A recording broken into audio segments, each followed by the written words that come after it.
I was jarred awake by the phone ringing. I looked at the clock. It was 3:45 in the morning. I was being told that my daughter, who lives in North Carolina, was in the hospital and that she might not make it through the day. Fellow Toastmasters and guests, how do we prepare ourselves? How do we deal with emergency situations like this in our lives? That is what I would like to talk about today. PEP, Personal Emergency Principles. And I would like to talk about 3 of those today. Number 1, be financially prepared.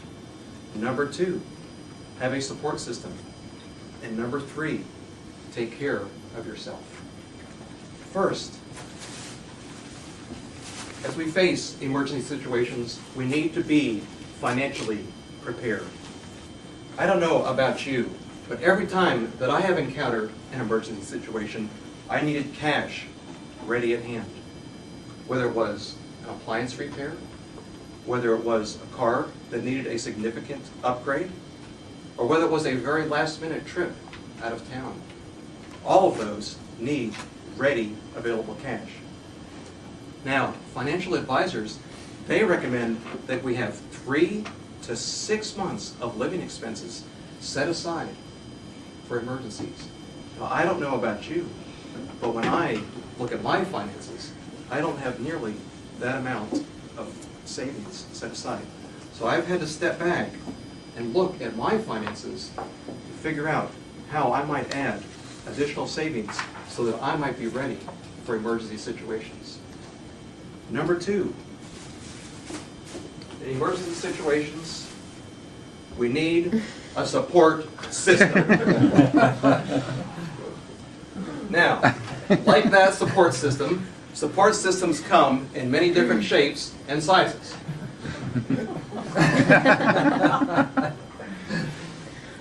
It can be family members that can help us.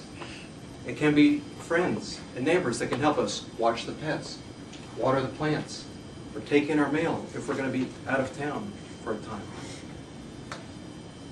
It may be a support group or a national agency such as the American Cancer Society if you're dealing with an illness that can help you. If you're a member of a faith community, you may get help spiritually and emotionally through members of that organization. Again, each situation will be very different. And so you will need to build a support system to provide the help, the encouragement that you will need during those times of stress in your life. Thirdly, during emergency situations, we need to take care of ourselves. And let me mention this for those of us that are married. The way that you take care of yourself may be completely different from the way your spouse takes care of himself or herself. So just bear that in mind as you deal with emergency situations. But there are some very common principles that we should remember. Number 1, get enough rest. Emergency situations are very taxing to the body, so we need to be refreshed and we need to be renewed as we deal with them. 2, we should get good nutrition, so eat well.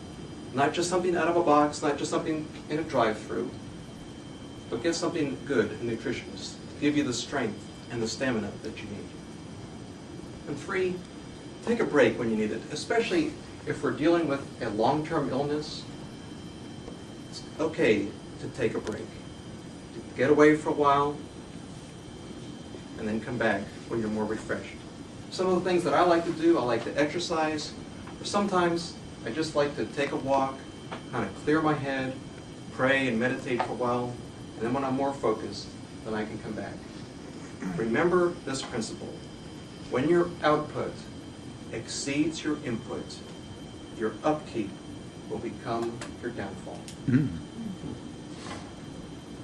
Well, as I was on the phone talking with a person in North Carolina, I was immediately on the internet trying to purchase plane tickets. I made rental car reservations.